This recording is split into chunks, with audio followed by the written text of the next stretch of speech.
আসসালামু আলাইকুম। মোবাইল থেকে প্লে স্টোর ডিজেবল বা ডিলিট হয়ে গেলে কিভাবে আবার নতুন করে ইনেবল করবেন।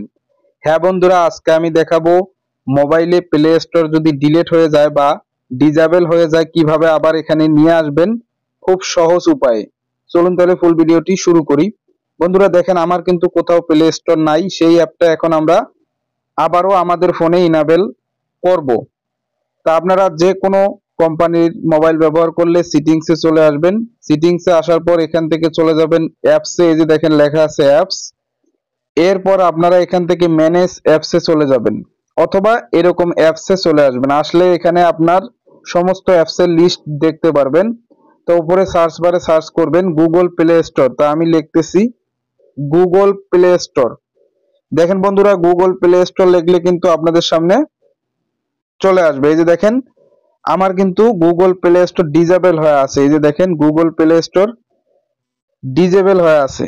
তা এখানে আমরা ক্লিক করব। ক্লিক করার পর নিচে দেখেন লেখা আছে ইনেবল। ইনেবলে ক্লিক করব। এখন কিন্তু আমাদের ইনেবল হয়ে গেছে।